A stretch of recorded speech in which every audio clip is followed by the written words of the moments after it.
Ladies and gentlemen, boys and girls, and anglers of all ages from around the globe, welcome to the first live episode of the Trophy Bass Podcast. I'm Spooky Mike Davis, along with my esteemed co-host, Dirty Brendan Brown. He does look always a little with it, dirty aren't you? tonight, yeah. But hey, a little different show, live show. We're still going to be discussing tips, tactics, techniques, lures, locations, and the legends of trophy bass fishing. I hope everyone enjoys a little bit different than our recorded shows, but it's going to be a lot of fun.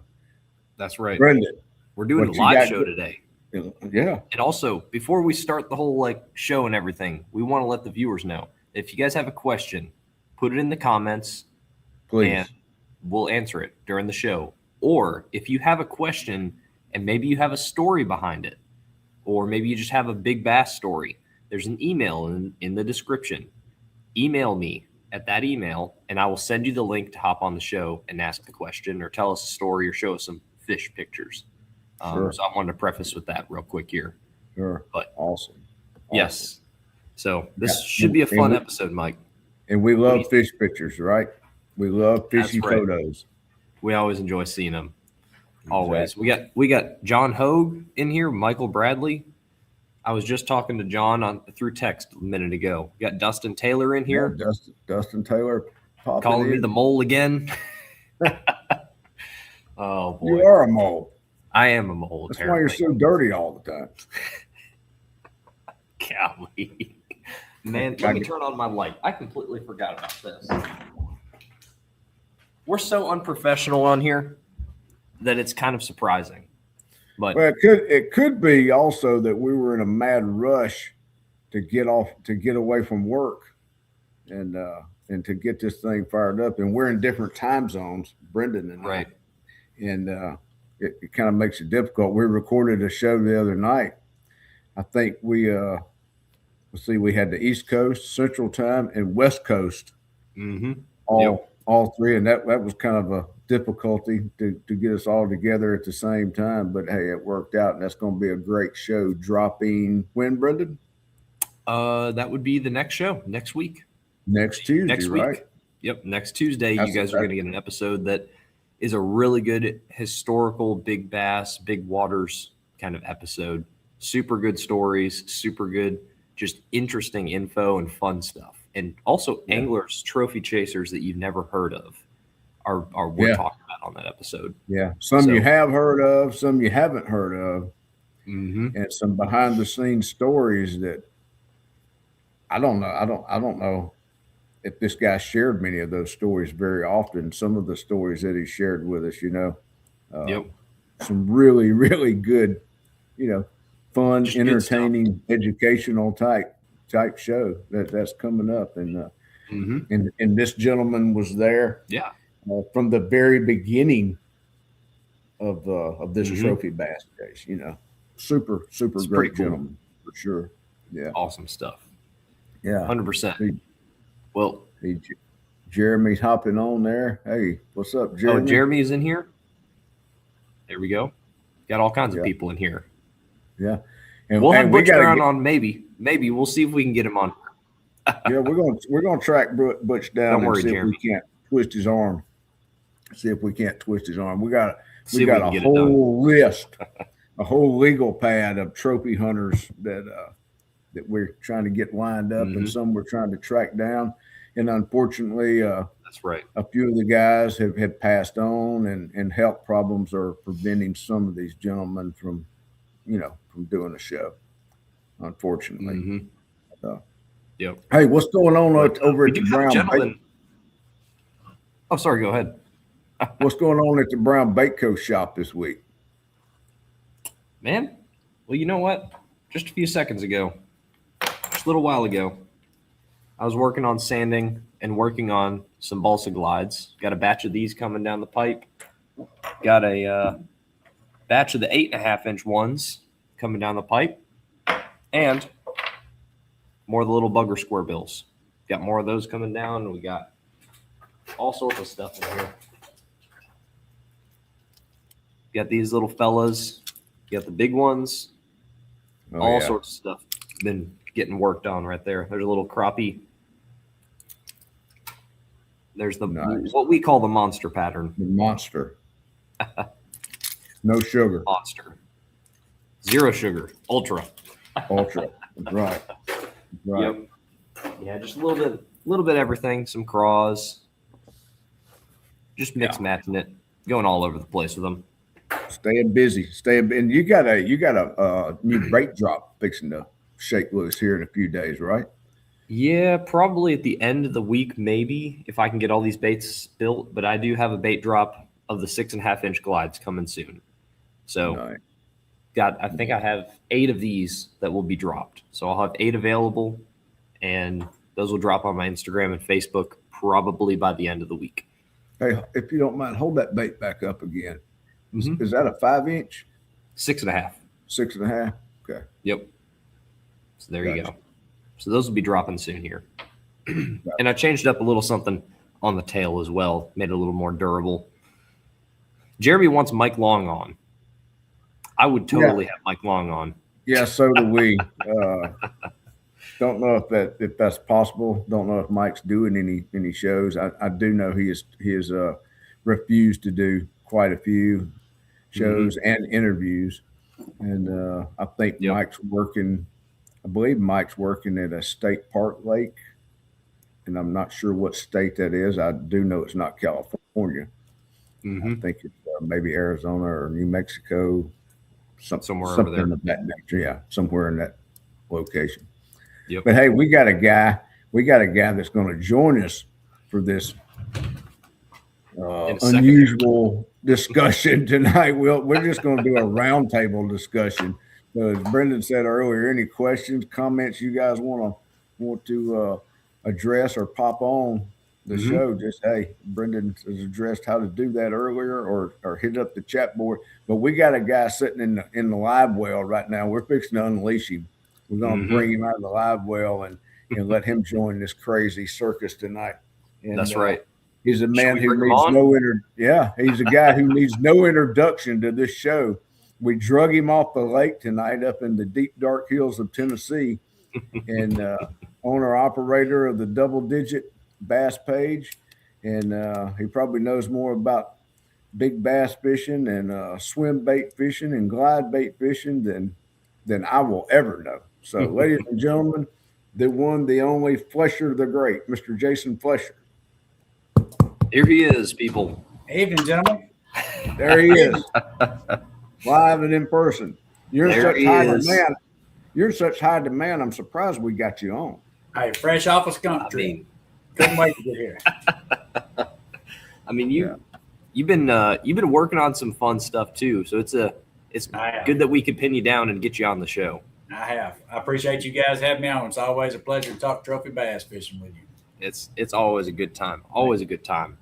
Unless this whole show tonight will be like it is when we all us three get together on a telephone call.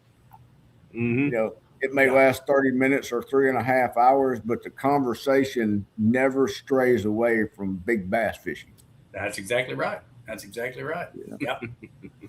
Never does. You've been on the water recently, Jason? I have. I've been out 3 days this week, and I am officially the guest who does not catch summertime giants. Let me just make that clear. I'm right there with you. I went last Sunday, and I hooked one, and it was a dang good one. Yeah, but I lost her. Yeah, I had the same experience 2-3 trips ago. I hooked a big one, and I mean, she immediately pulled me in a brush pile, and it was over that quick. Yeah. Was it on a jig? It was on a jig, honestly, and which I've just started picking back up this year. So I've been throwing nothing but, I say mostly swim baits for the last 7-8 years now, and this year the swim bait bite slowed down enough. I thought, I love throwing swim baits, but I'd be an idiot not to pick that jig back up and throw it around some of these brush piles. I was noticing a pattern of big fish being on brush piles. And it's hard to get a swim bait in there. You can fish it across the top and get them to come out sometimes. But I picked the jig back up the second trip out with. I actually missed a fish, and then about 2 hours later, I stuck that big one, and she made me look like an absolute rookie. I mean, just big, strong, went to digging, bent a rod farther than I've ever seen one of those rods bend. but it was over in under 2 seconds. It didn't take long. Oh yeah, I mean that fish like put the pedal to the metal. I She mean, that she thing was she bulldogged me and sent me home feeling like a girl. Yeah. yeah. She said, "You ain't getting me today, Jason." No offense, girls. Unfortunately, as you well know, Jason, you'll spend the rest of your life from time to time recalling that memory and think, man, I wonder how big that fish really was. Oh yeah, yeah. Mhm. I've got several of those that help keep me up at night. Yeah, and they will too. They Yes. will. They There's will. plenty of them. Yeah, that one Sunday night. So I went Sunday morning, fished, and then like in the heat of the day, I left to go hang out with a friend of mine in his shop and kind of work on some bait stuff and other stuff. Then I went back there that evening, and that morning is when I hooked that big one. Yeah, she was off at this point, and this lake has completely changed in the past like 3 months. It's the wildest thing. I've never seen it like this before. yeah. There's so much grass along the shoreline and also in like 7 foot of water. It's crazy. Oh, nice. I've never seen Nice. this lake have grass out that deep and also this thick, just Yeah. thick grass. So I go ahead and I pull up to this point. Go ahead, Mike. Is it what type grass is it, Brendan? Is it I'm not is it entirely sure. is it I is it took what we call that old highway grass? It looks like Spanish moss. No, it's almost yellow. It's not hydrilla. It's a weird.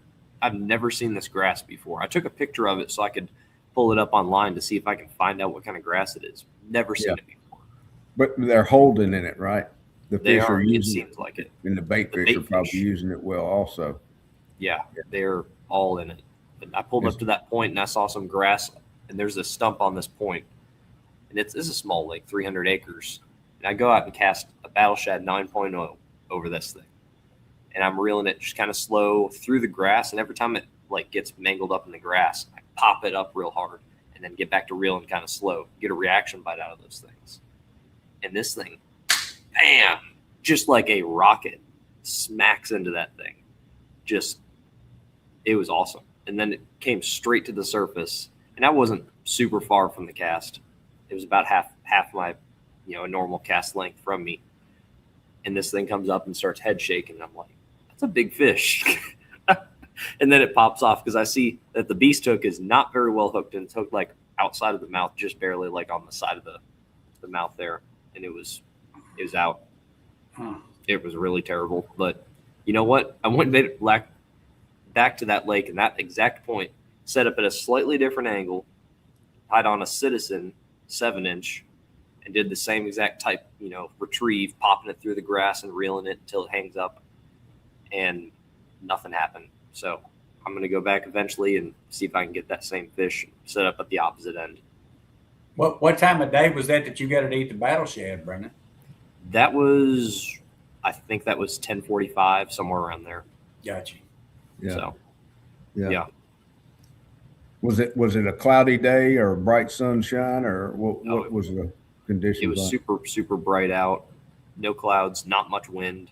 Later in the day, though, some clouds came out. But yeah, it's just it is what it is. What Jason and I are understanding here from this statement you're making is this was a 14 to 16 pound bass, and we're going to come over and fish that lake for a few days, and you just point out what area of the lake this fish was holding in, and we'll talk to you when we get back. Is that what you're saying? I'm saying I will do the opposite for you, Mike. I'm going to send you to a different lake that has only small fish, and I'm going to send Jason to the good lake. How about that? All right, move on. Next, hey, Michael Bradley's got a question here, and you guys are the definite experts on this topic. What's the smallest swim bait and the largest swim bait you'll throw? Jason, you want to address that first? Oh yeah, I like to throw. As far as small baits, I don't throw much of anything under 8 or 9 inches most of the time, but there are some exceptions to that. One of those exceptions is on a situation where I feel like there's a chance to get bit on top water. I will throw the Mike Buca's bullshed wake, 6-inch version. I have gotten a lot of big bites on that bait. Pound for pound, that's my favorite bait to throw on top as far as swim baits. Now I do throw the musky jitterbug, which is 4.75, but as we all know, that bait fishes a lot bigger than it measures. It does. Yeah. And I would say the same thing for that Buca wake. It's not always the deal, but when it is the deal, it's tough. It's tough to beat it. I've thrown 8-inch wakes, 10-inch wakes. I've never had another wake bait that got more big bites than that 6-inch. Yeah. By my Buca. Yeah, that musky jitterbug. Jason is talking about. There you go. Yeah, that's a fish catcher. Yeah. For sure. That is a fish catcher. And the biggest bait I throw personally is the probably the DRT Ghost. It's 13 and a half, 14 inches, I think, if it's set up with the whale tail. And I mostly use that with the deep lip. And occasionally I'll twitch it on the surface or give it hard yanks on the surface. But it's not a bait that I throw all the time. It's just like any other bait. It's a tool. But I do throw that. And I throw, the KGB King shad some and a few other baits that are in the 11, 12-inch range. Mm-hmm. And when it comes to like going to a lake and there's not any big forage fish in there, like big gizzards or big bluegill in there, do you still throw that big bait? Because that's the thing that messes with my mind. Because I'll throw a 6-inch bait, and I'm like, well, heck, there's not even any 6-inch bait fish in here that I've seen. Should I go down to even something smaller like a crankbait or a spinnerbait? And that always messes with my head. Well, in my opinion, or in my experience, I try not to downsize just because there's not big gizzard there. Because my first double digit came from a lake that has never seen gizzard shed, and that was on a 9-inch gizzard shed glide bait. So I don't get a lot of bites on those baits on that lake. But when you're trophy hunting, you're not looking for a lot of bites. You're looking for the bite. And I've spent a lot of days getting skunked there because I was throwing bigger baits when there were friends of mine. It's a kayak. Generally, we take the kayaks to that lake, and they'll always outfish me on numbers. And if it was a tournament, I'd be dead last. But I'm not looking for numbers of fish. I'm trying to fool one big fish into eating, and it happens occasionally. Yeah. Like that with a big bait. Yeah, definitely. If I can make a comment to your statement there, Brendan, about lakes that doesn't have the big gizzard shad or shiners in it, I never see a 12 or 14-inch lizard in the lakes I fish. True. But I catch fish on 12 and 14-inch lizards. Yeah. True. Well, and two, I probably am not going to throw the DRT Ghost on that lake that doesn't have some gizzard shed in it. That's a really big bait. But 8, 9-inch stuff, I don't hesitate to tie that on at all going to a lake that doesn't have gizzard shed. Yeah. I mean, also, Mike, to your statement about lizards, about big lizards, it might not be a lizard, an 8 to 12-inch lizard that you see, but I have seen in a couple of ponds and lakes around here dead or washed up hellbenders or mud puppies that are about that long and about that big around. Yeah, I was primarily saying that to give you a hard time. I figured. I got to take my shots when I can get them on you.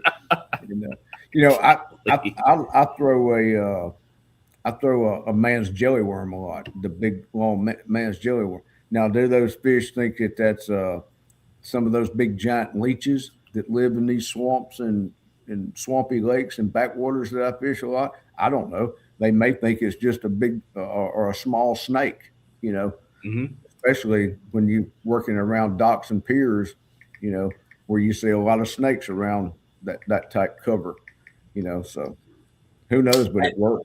It works. And then there's also the thought pattern that maybe you aren't trying to convince those big fish that that's a snake or a lizard or any of those things. Yeah. You're just trying to make her territorial by putting it in her space, something that's bigger than she's used to having there. Exactly. Exactly right. That's right.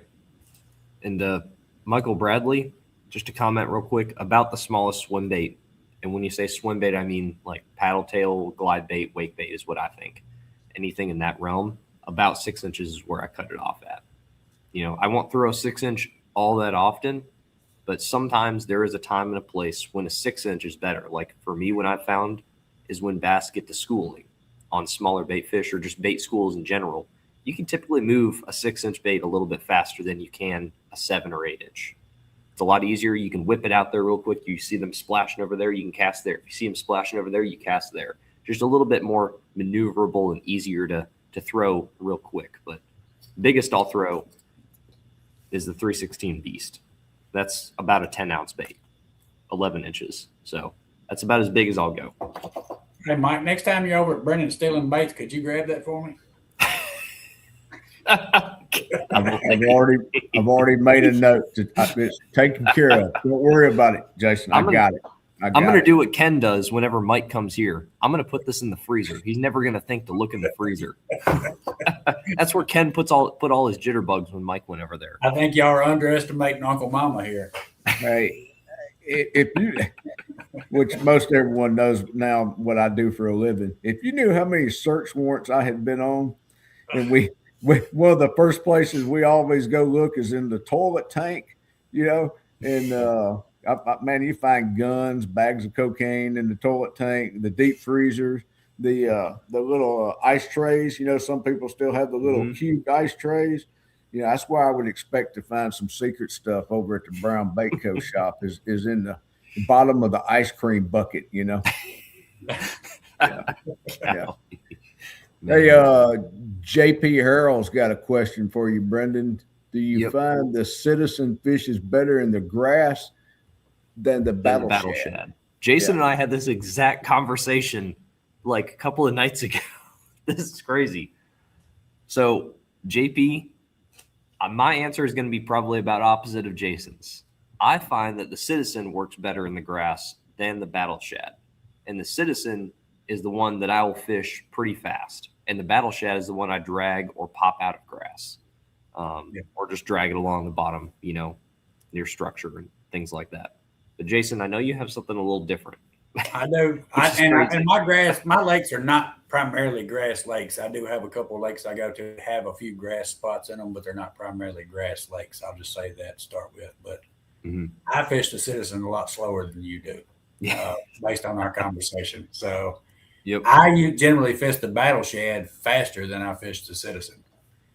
So that just proves, I don't know which way Mike designed them to be fished, but it proves that there's different strokes for different folks, and neither one is wrong. It's only dumb if it doesn't work, Exactly.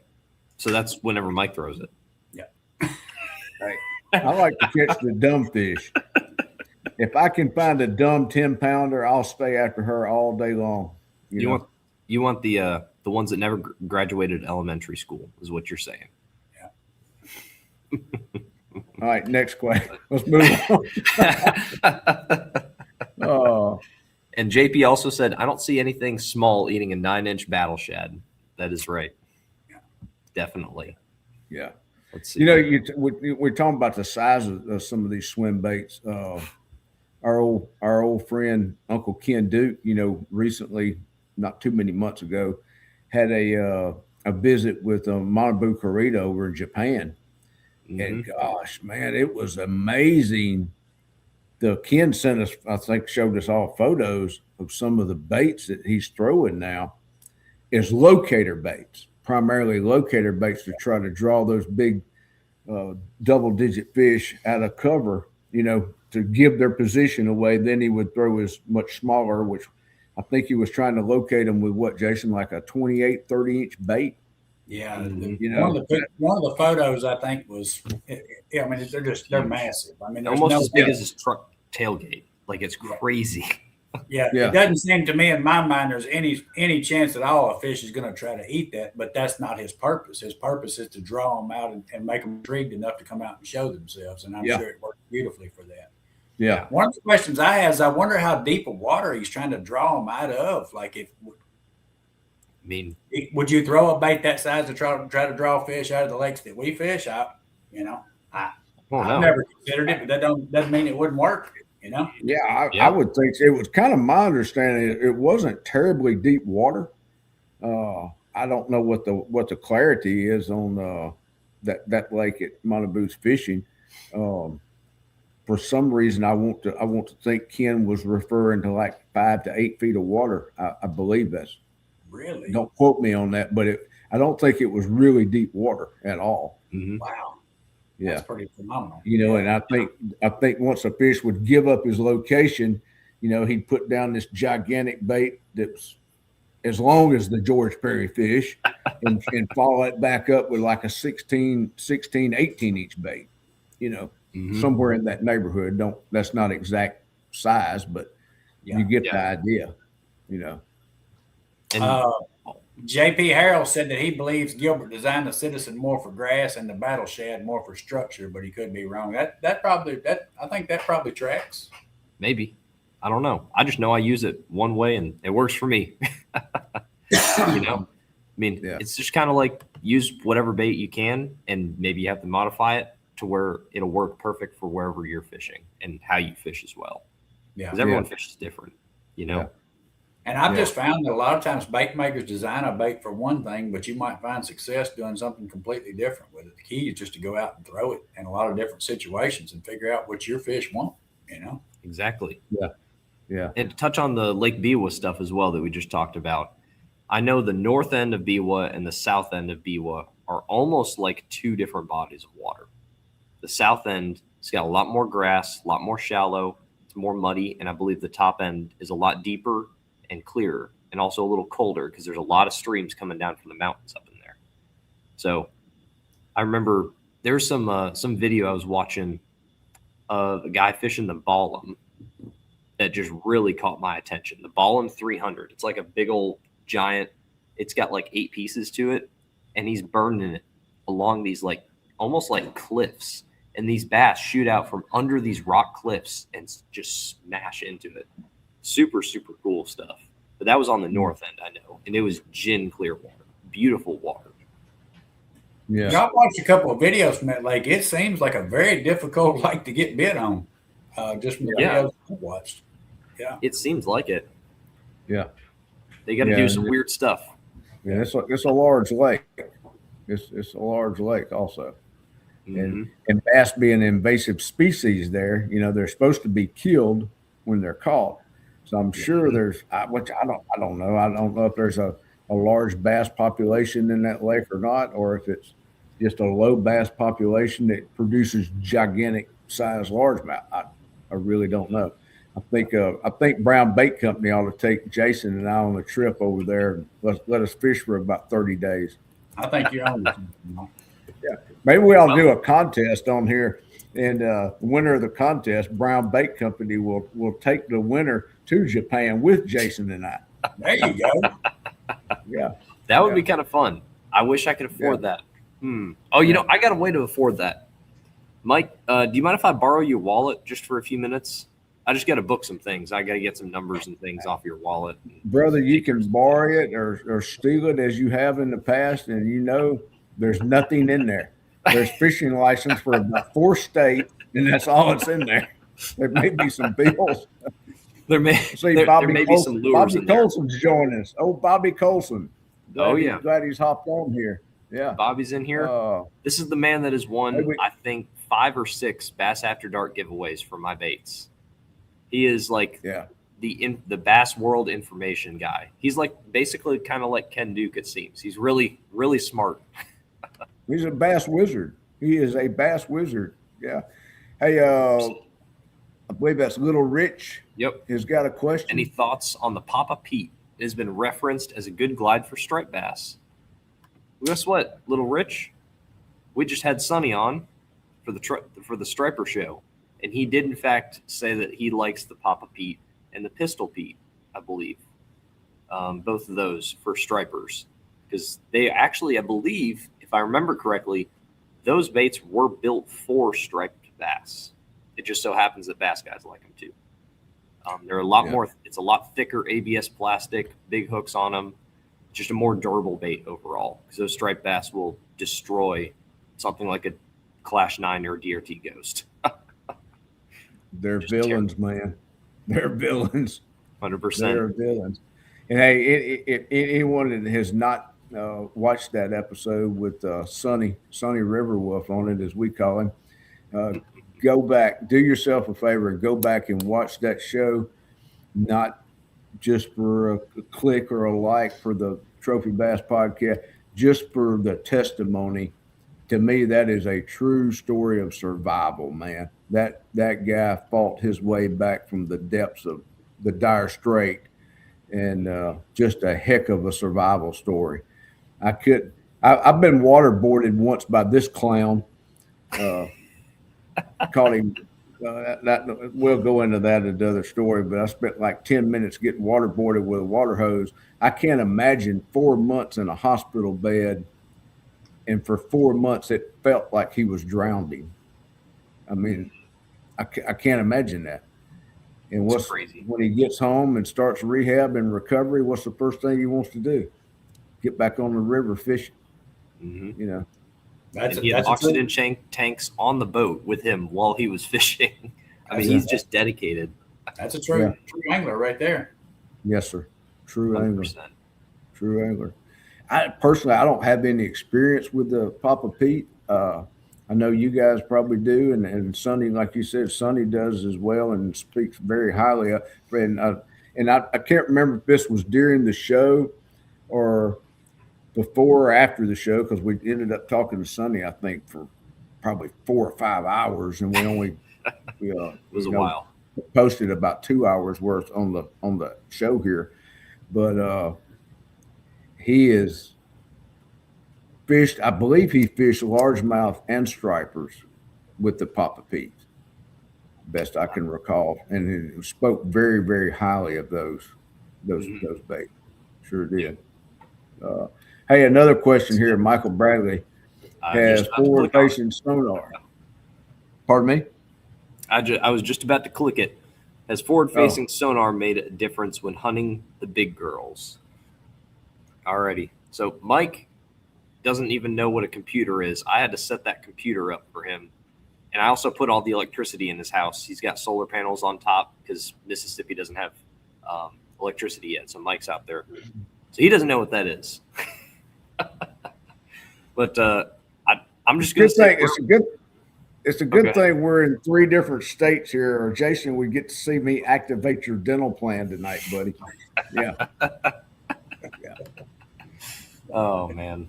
Well, I'm just going to say that I've used it only a couple of times, and I'm going to get to Jason, but I'm going to say that it is a lot harder to use than most people think.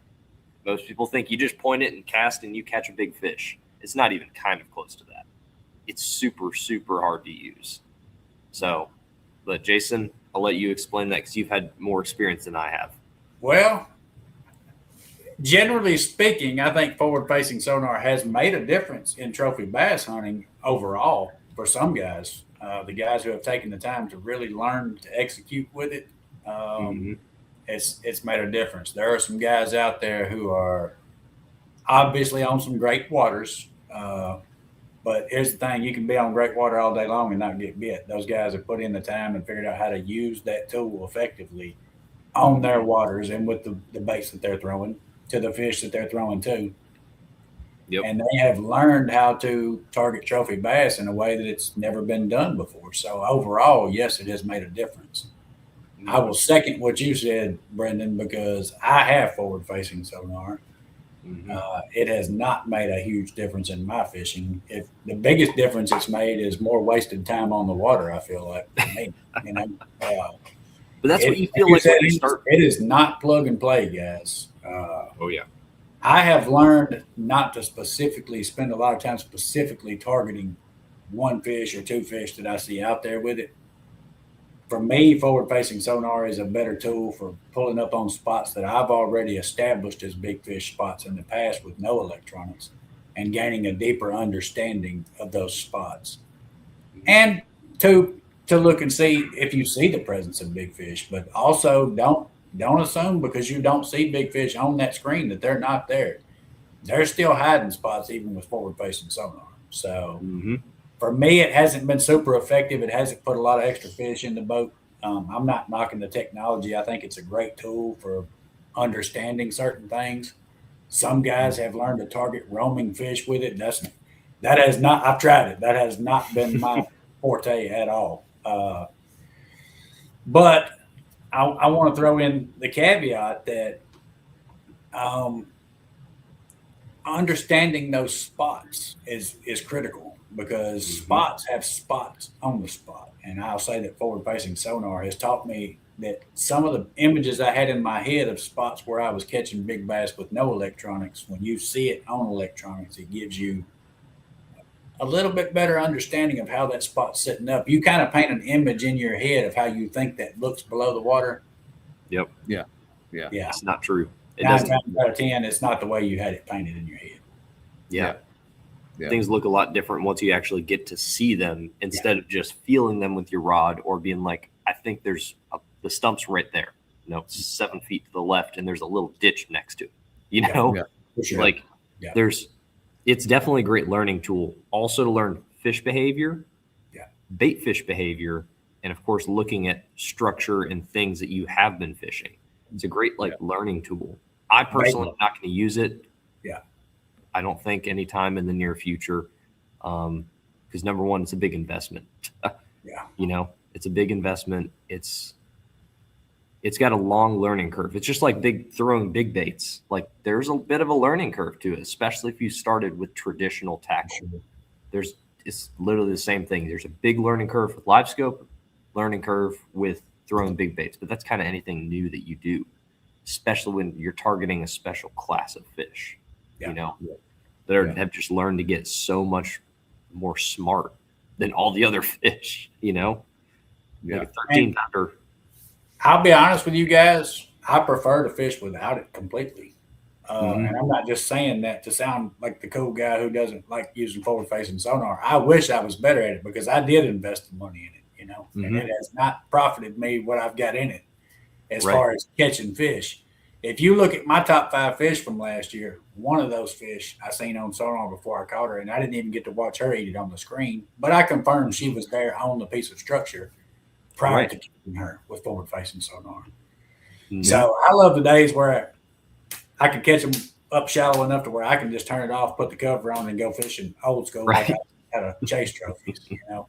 But summertime, it's a pretty valuable tool for figuring out maybe what types of structures they're hanging out on when they're out a little bit deeper, you know. Right. And if nothing else, it confirms your suspicions. You know, a lot of times when you're fishing old school, no electronics, you know this, you go out and you're not catching fish in the areas where you feel like those big fish should be. Well, that leaves you a couple of questions. It leaves you more questions than answers. Are those fish here and they're just not eating? Are they not interested in what I'm throwing? Am I wrong about them they should be here at all? You know, are they somewhere else?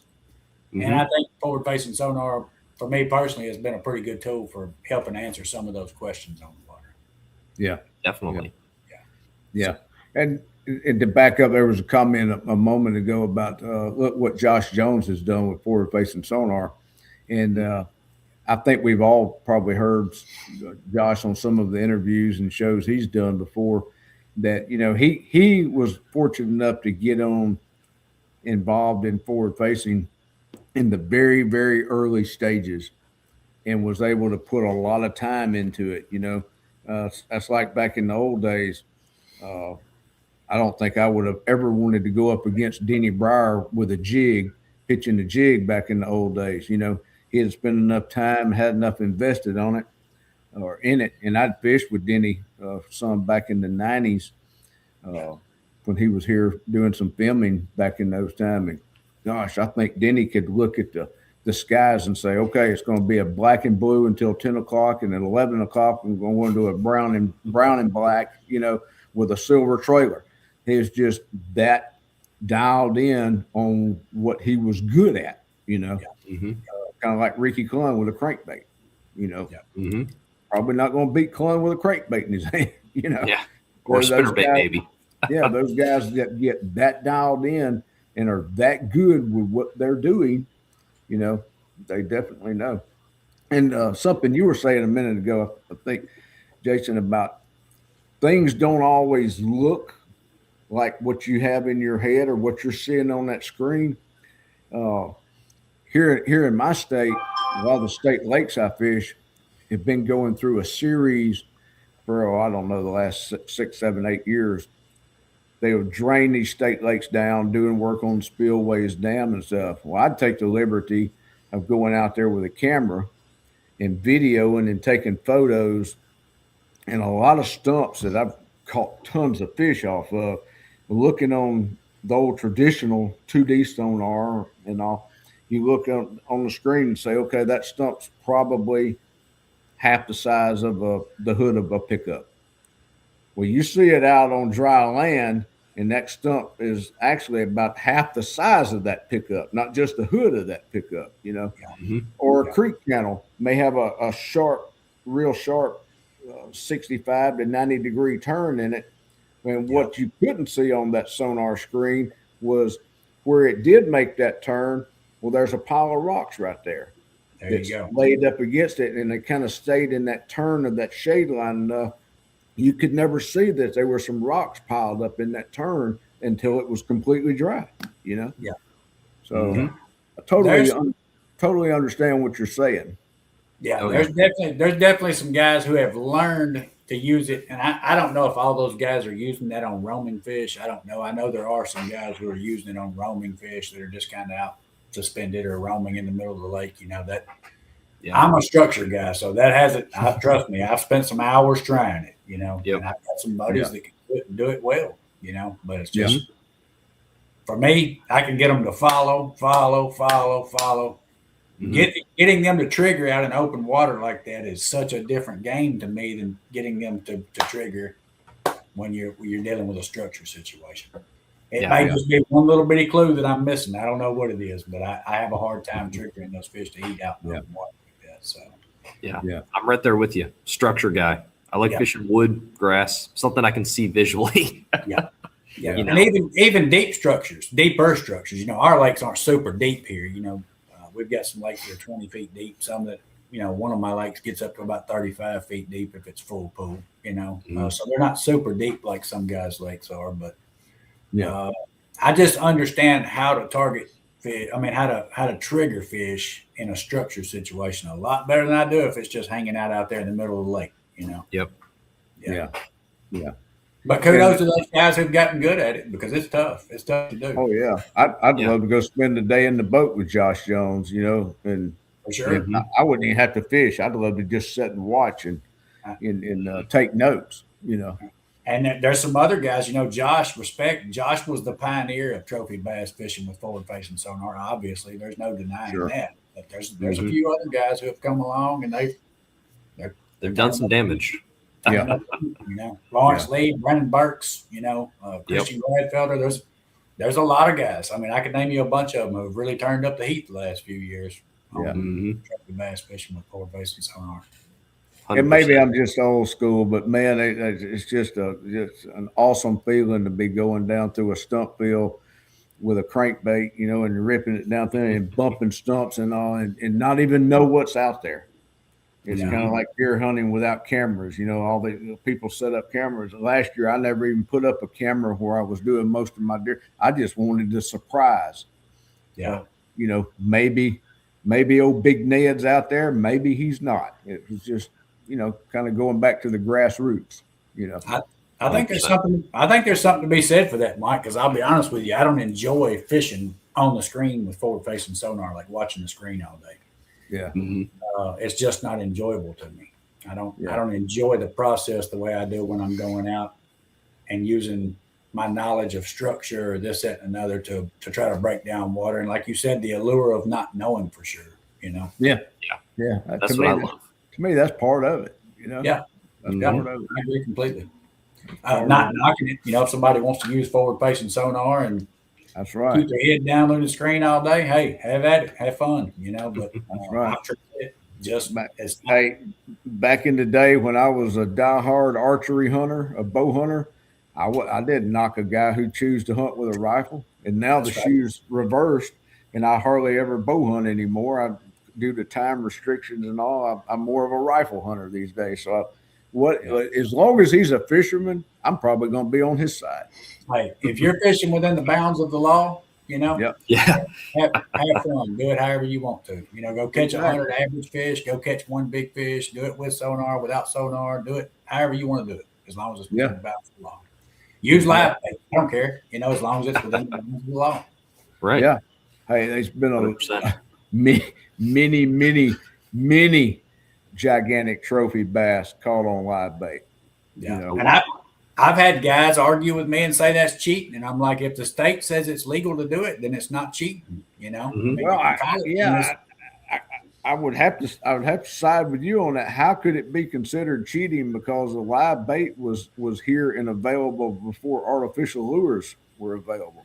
It's not my thing. I want to fish artificial. Maybe that's a pride thing. I would love to go out on a live bait trip just once, just to see what the outcome would be and see how much different they respond to it. But I hadn't fished live bait since I was a kid throwing crickets for bluegill. It's not. Yeah. But I don't knock a guy. I mean, the only guy in the world who's caught 2 bass over 20 pounds that we know of was fishing live bait. Are you going to say he wasn't trophy hunting?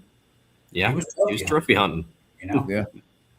Exactly. But it's kind of like seems like it's more of a personal thing if people have a problem with it. Yeah. It's more like they think it's cheating. It's cheating to them. And I personally don't think that way. I mean, I'm more on the side of you fish however you want, as long as it's legal. You don't want to be out there snagging fish. Yeah. If I ever designed a 12-inch lizard that would burp and cough every once in a while and put bubbles out of his mouth, a lot of people might consider that cheating. That's electronic bait. And back in the day, we did do that a lot, but we used Alka-Seltzer. Yeah. Mm-hmm. Now, from the trophy bass side of things, since we're just having open discussion here tonight, I do have some questions as to whether we should be separating the records of guys who are caught, catching fish, hundreds of big bass on forward-facing sonar compared to a Butch Brown or somebody. That's not my decision to make. I don't judge anybody for using it, but at some point, when you're looking at the history books 20 years from now, how do we balance it, Right. I don't know the answer, but I think it's a discussion that we definitely have to have in trophy bass fishing at some point. Yeah. Well, I think you could that discussion, that topic could branch over to the tournament side of fishing as well. If a guy was using forward facing when he won a tournament, should he have an asterisk beside his name? I don't know. I'm really not into that side of the world, so Yeah. I don't know what the answer is, and I respect to these guys who are using it to catch all these big bass. I'm not knocking them at all, but they're using what's legally available for sure, and I don't knock that at all. I'm this is a different time period. Yeah, different time period, different tools. I'm not knocking it at all. Yeah. Just asking, how do we balance that? How do you look back in the record book and see this guy compared to this guy from 25, 30 years before? How do you weigh that out? Yeah. Mm-hmm. Exactly. I feel like it might be separated. I don't know though. Like it's a weird spot to be in because you're like, should you separate it? Because live scope, as we said before, has a big learning curve. It's hard to master to get to that point. Yeah. But also at the same time, it's a little much, if you guys know what I mean.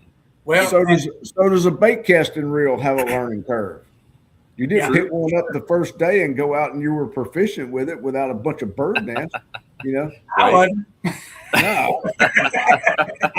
I still backlash. I'm proud to say I still backlash, especially if I get in a hurry.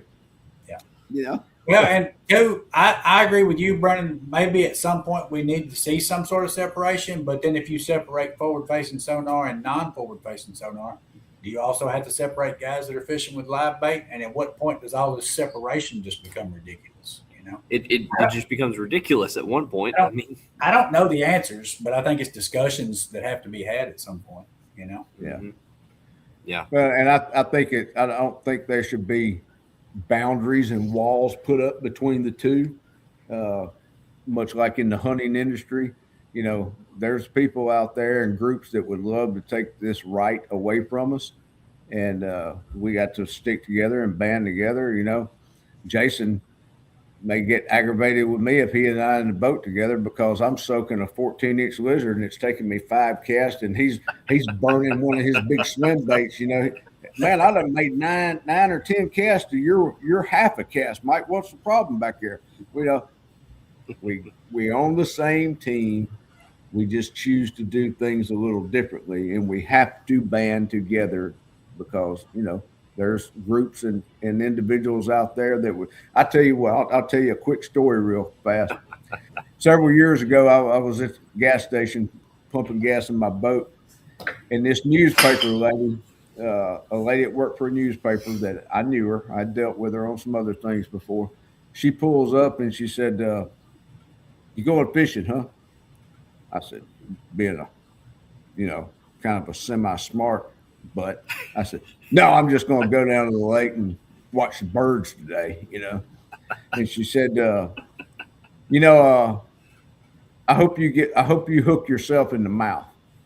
I said, "Really? Why is that?" She said, "Well, that's what you're doing to those little fish." And she said, "All fishermen ought to feel that same effect at some point." And quickest thing I could fire back, I said, Jesus was a fisherman too, right? And she said, "I see your point," and she drove off. Never saw that lady again. Never had another conversation. But people like that are against the angling community. Oh, for And sure. if they get ammo, here's a hot take for you. I think we've gotten a little bit soft in the fishing community on, like, I had so many comments about, hey, on these old photos from the 70s that I'm posting, and there's guys commenting, well, think about how many fish he killed and blah blah. Look, we've still got big fish. You know what I'm saying? It was a different time period. There was no catch and release back then. You can't hold people to that standard.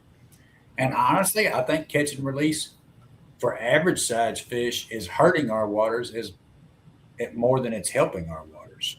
Catch and release, and everybody who thinks you should release everything has probably hurt our fisheries more than it's helped it. I do agree you should catch and release big fish, but in my state, you're allowed to keep one fish over 24 inches per trip. Am I going to keep one? No. Yeah. But I can't be mad because somebody does. That's within the bounds of the law that the state set. That's, they're the ones that manage the lakes, Right. And I think at some point that I'm sorry, Brendan, I didn't mean to step on you. Go ahead. I did mean to step on you, but that's you okay. did. You meant to, didn't you? But of course, you did. We know that there is some updates to these electronics that are coming. And it's going to get wild. Oh yeah. There's a couple of units out there now that they haven't been released, to the civilian population. More, I guess, Department of Defense or military has restrictions or whatever. And I was also told, and you guys probably as well, that even if they were available to the public, you'd have to sell your house, your dog, and 2 kidneys to afford it. Yeah. I had to sell all those things to get forward facing sonar, so I'm out on any updates.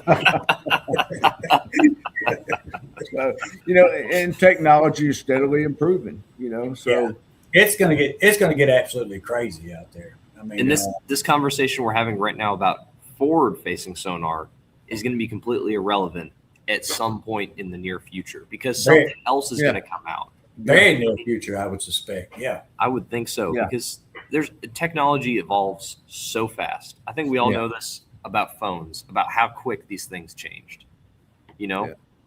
I wasn't around to see the change all that much. I didn't notice it. Well, and here's the thing. Here's the thing that those new things do. At least it did in my mind, and I've talked to a couple other guys who felt the same way. I was trophy bass hunting with no electronics. Like I had a screen and I had a map of my lake, and I would sit at home at night and study those contours and different structures and different features and how they related to other features. And I would find what I thought was good big fish areas, and I would go out and fish those areas based off of what I seen on a map. Most of the time, I didn't even have the screen with me. I just memorized about where they were, and I'd go fish around till I found it. Right. Yeah. And I wish that forward-facing sonar had never come out. It never existed. I wasn't happy about it even being in existence because I knew that it was going to change the game, But at some point, if every trophy hunter who fishes your lakes is using it and you don't use that tool that's available to you, at what point are you putting yourself at a disadvantage by not being able to see and process that same information that everybody else who's competing for those same fish on a small body of water, Mm-hmm. Yeah. And that's the position that it put me in. I didn't buy it because I was necessarily excited about the technology. I wasn't. I'm old school like you, Mike. You know what I mean? But if we've got 15, 20 guys who are serious about hunting trophy fish on the lakes I fish, and I look around and all of them are using that technology, and we're competing for a certain number of big fish, it's not a competition, but let's be honest. Those fish are going to learn from each experience they get, So Yeah. Yeah. it's like I put myself at a disadvantage by not being able to see those things under the water as well as everybody else around me who's doing the same thing, Yeah. 100%. Exactly. 100%. Exactly. We got some more people just to hop in, just real quick touch on this. We got some more people in here. We've got Jermaine, Mainstream Fishing in here. We've got JT in here. Got a bunch more people in here commenting. If you guys have any questions, just to reiterate, drop them in the comments. Or if you guys want to hop on the show, give us a fish story, maybe just chit chat. Go ahead in the description. My email's down there. Email me, and I will send you the link for the show. Yeah. And Michael Bradley, yes, I agree with you. I've probably been hooked in the hand and the head and the face and all as much as anyone. And yeah, I still say ouch too. I'm glad somebody. Touche. Sorry, I'm old. My glasses aren't good. Matter of fact, I think I was on the phone with you two clowns earlier this year, and I got the front treble hook of a crankbait in here in the back of the treble hook somewhere back. Anyway, I was double hooked, and that was a mess, but it worked out. You are a mess, Mike. I would agree, 100%. Isn't it your bedtime yet? It's actually your bedtime. I'll see you later. I might remove you from the stream. We had a write-in question here we'll address real quick. How do you guys know when to fish a swim bait? Is there certain conditions or things, activity that you see on the water that says, hey, I need a big swim bait right now? Jason, I think we have the same answer. Yeah, get after it, Brendan. 365 days a year. Yeah, for sure. There's not a single time where I've seen where I'm not going to throw a swim bait, because you look at it as a tool. It's just a tool and there's different kinds of swim baits. So you can kind of hit every piece of cover or every situation with a swim bait. There's not really a place where there's a swim bait that doesn't actually exist that fits into a category where you're fishing. Like there's kind of everything. There's big frog swim baits. There's big glide baits, multi-joints, wakes, deep cranks. There's everything, all kinds of soft baits. There's something for pretty much every category. So, I mean, you can kind of fish it 24/7. Yeah, that's basically my same answer. I've been dedicated 98% swim baits for 7-8 years now. Since 2019 is when I really got serious about throwing them. 2020, I dedicated myself to it completely. I was already piddling with them in 2018, late 2018, a little bit. So I've got some years under my belt. You don't know when to throw it. If you're hunting trophy fish, especially pre-forward facing sonar, guys getting really good at that. And probably even still then, you don't understand how much time some of those guys are spending before they hook some of those fish, but right.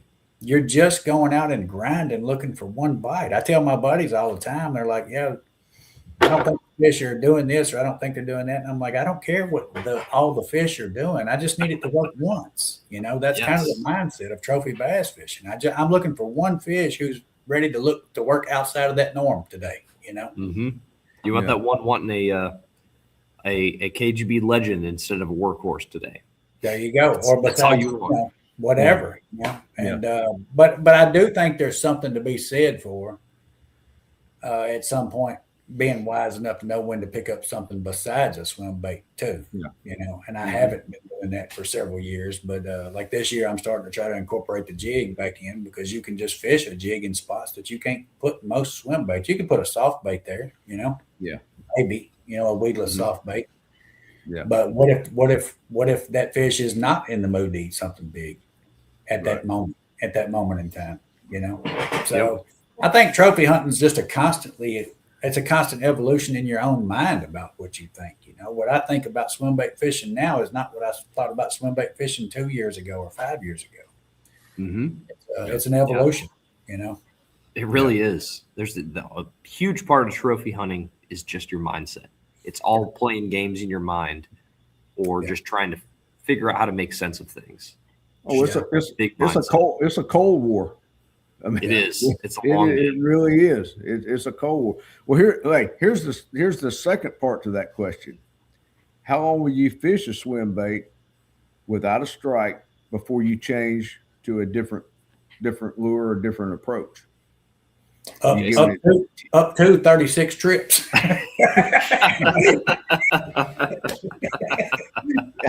And what Jason is referring to, guys, is he received an award at the Classic this year in Knoxville. I can't remember what the name of the award was, but The Grinding Award. Grinding Award, yeah, by Mr. Epic Eric. By Mr. Epic Eric Galasso. 36 trips on the water. Was it without a bite or without a fish catch? Without a bite over 6 pounds, and which is the fish that I log is anything over 6 pounds. I document, keep up with, because it helps track how fast some of those fish are growing. If you catch that fish again a year or two later, So I document anything over 6 pounds. It was no bites over 6 pounds, but let me be clear. It was only a couple of bites under 6 pounds in 36 trips. I'm talking about small fish, 3.5. Yeah. To me, and I'm not knocking what anybody else is doing in their state. Me and you have said this before, Mike, and you too, Brennan. Trophy bass fishing is relative to where you live. Yeah. But for my fishing personally, a 3.5 pound bass is the same thing as a 0. I'm chasing big fish in a state where double digits are the goal. Yeah. Right. Same here. If there's double digits here in these lakes. Yeah. So I want to get one of those. I agree with JP Harrell. That was the Hardhead Award. Yeah, Hardhead Award, the Stubbornness Award. Yeah. I think we can all get that award for being stubborn. I think after about 12, 15 trips, Jason, I'd have picked up a 4-inch lizard and just whacked the fire out of the small fish, and Well, to JP's point, at some point you do start to question yourself. But then I'm so stubborn, it's just like, no, we're not doing. Even if I would have considered picking that up on a normal day, now we're not, because you had reached the hardhead status if you got to that level. Let me tell you something. That 36 trips was an emotional roller coaster ride. I didn't understand myself during that 36 trips. I mean, you got to be rethinking your life at that point. You're like, man. Yeah. I mean, it really does make you feel like down. And that was on the back end of the best year I had in swim bait fishing up to that point. So to anybody who's on the front side of that and never experienced those long trips of not getting bit on a swim bait, and that part makes them not want to do it, just know that the same process that will take you 36 trips without a bite can also be the process that puts a big enough fish in the boat that your fish of a lifetime. You might not have ever caught a fish that size without picking up those baits and spending that time with them, and being stubborn with them. And 36 trips, that was my worst year swim bait fishing to date by far. But it probably, and I've said this to a couple of different people, that was probably the most beneficial year of swim bait fishing, because it taught me so much. And it made me really tough. And it taught me a lot about Jason Flesher, Yeah. Learning about yourself, and also learning about the body of water you're at, and just everything. Spending that amount of time really makes you start going, all right, you're asking yourself all these questions. Your brain is going 100 miles an hour. It makes you think a lot harder, because you're like, I gotta catch a big fish. It makes you think and analyze things. And for me, I overanalyze. I'm going to be, my gears are going way too fast. Yeah. But I would say it probably made you realize just how understanding your wife was too, Jason, because I'm sure you had gotten kind of grouchy by about trip number 15 or 20. Yeah, I needed a lot of grace from my wife during that period, and I got it. Thankfully, I've got an awesome wife who's my biggest fan, my biggest supporter, and if she knew I was doing the dumbest thing in fishing, she would still support me and stand in my corner. So that's awesome. That's awesome. That's awesome. You need to get her out on the lake, and I know she likes to throw a plastic worm or a lizard, so you need to get her get her a double digit. She got to get out and throw the plastic worm a little bit Sunday morning. So Awesome. Yeah. That's awesome. Good deal. That's awesome.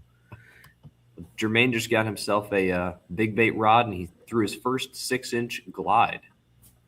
Yeah. Just stick with it. Just Stay stick with it. with it. Especially Stay where with you're at. Just stick with it. You'll eventually bump into one. Especially if you start taking notes. Lots of notes. Lots of notes and lots of being stubborn, because what doesn't work today and tomorrow may work the day after tomorrow. You know, Mm-hmm. fish are always different from day to day. Yep. At least on the Every day. waters I fish, you know. And I always say the same thing. Fish are like women. Yeah, if you It's hard ever to figure out what they want to understand- eat. if you ever understand, and no offense to women at all, they probably say the same about us. I'm sure. If you ever figure out women, you can catch bass, Yeah. and vice versa. You know, if you ever figure out bass fishing, yeah, you can probably go out and pick up the hottest girl out there that night. But chances are, a cloud's going to move in front of the moon, and it's all going to turn off. You know, it's all going to change, and you got to start over. It's the main thing is the mindset. You're not, you know, if you're getting into this because it's a cool way to catch fish, cool, that's fine. But if you're looking to catch trophies, you just got to get that mindset that you're going to have to forfeit some numbers of fish, you know, Yeah. for catching the fish of a lifetime. That's got to be the goal, you know. You have to be Yeah. comfortable with not catching anything, and also have to be comfortable about not picking up something that catches small fish and lots of them. Because Yeah, it's going to be tempting. That's why you only bring 1 or 2 or 3, 4 rods that have proven big baits on them that catch big fish. And sometimes that could be like Mike uses. Like Mike uses a spook, and he's caught a bunch of big fish on a spook, which is not, I should say, traditionally a big fish bait, but he's found out how to make it work for him. I mean, right, Mike? I mean, you found out how to make a spook, which is traditionally a more traditional style lure for catching multiple fish.